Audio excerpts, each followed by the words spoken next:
तो पूर्व वीडियो रे आमे प्राथमिक शिक्षा और माध्यमिक शिक्षा विषय रे आमे आलोचना करुथिले। तो यही वीडियो रे आमे आलोचना करिबा महाविद्यालय और विश्वविद्यालय विषय रे। तो देखो स्वाधीनता बेलकु ओडिशा रे उत्कल विश्वविद्यालय नाम रे गोटिए मात्र विश्वविद्यालय थिला। तो आम देश स्वाधीन हैला बेलकु तो केबे 1947-48 मसीहा बेलकु आम देश रे माने आम राज्य रे विश्वविद्यालय नाम रे केवल गोटिए मात्र विश्वविद्यालय थिला। यह 1943 मसीहारू परीक्षा परिचालक विश्वविद्यालय भावे कार्यारंभ करिथिला हैला। तो आमर कोण माने स्वाधीनता बेलकु आमर 1947-48 मसीहा बेलकु 1947 मसीहा बेलकु ओडिशा रे गोटिए मात्र विश्वविद्यालय थिला, ताहा थिला उत्कल विश्वविद्यालय हैला। तो उत्कल विश्वविद्यालय नाम रे केवल गोटिए मात्र विश्वविद्यालय थिला।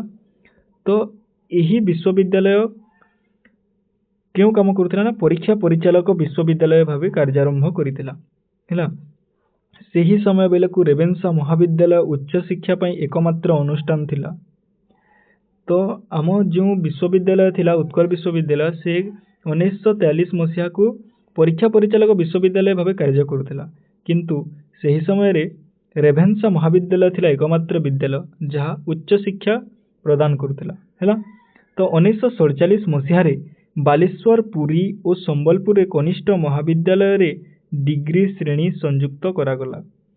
तो यही रेवेन्सा महाविद्यालय रे केवल शिक्षा प्रदान करा जाउथिला समय रे सेही समय रे 1947 मसीहा रे बालेश्वर, पुरी और संबलपुर रे कनिष्ठ महाविद्यालय रे डिग्री श्रेणी संयुक्त करा जायतिला।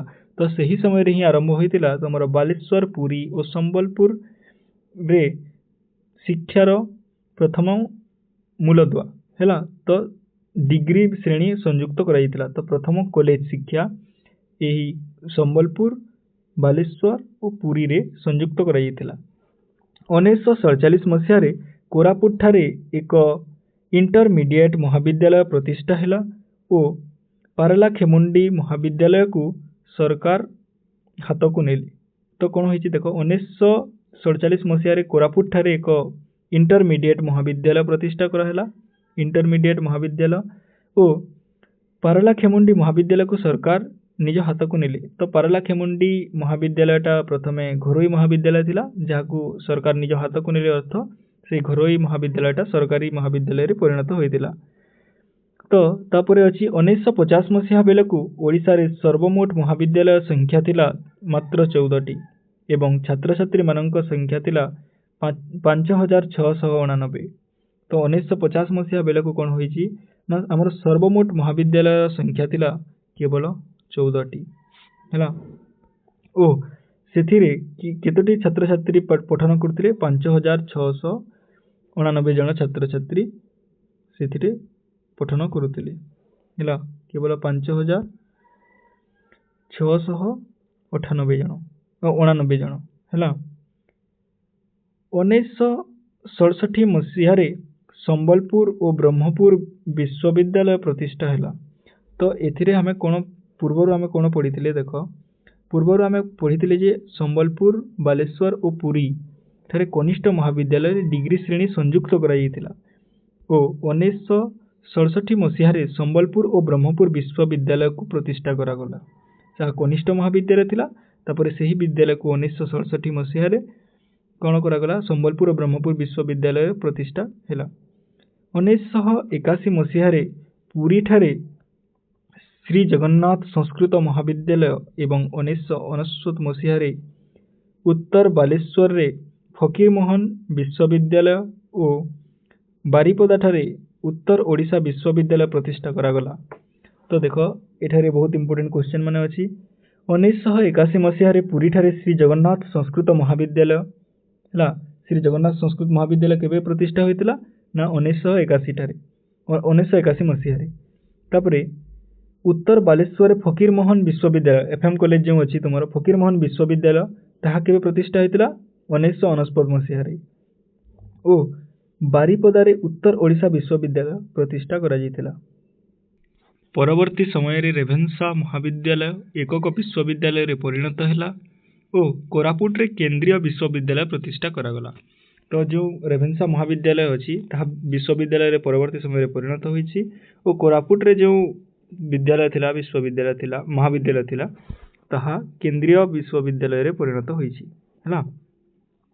शिक्षक प्रशिक्षण पाई कटक प्रशिक्षण महाविद्यालय परवर्ती काल रे राधानाथ प्रशिक्षण महाविद्यालय नाम रे परिणत हैला।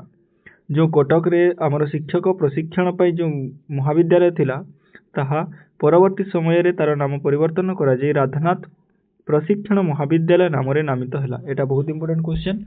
तो कटक विश्वविद्यालय नाम परिवर्तन करा जाय कोन रखगला राधानाथ प्रशिक्षण महाविद्यालय नाम रे नामित करा गला हैला। अनुगुल संबलपुर और ब्रह्मपुर ठारे प्रशिक्षण महाविद्यालय मान खोला गला।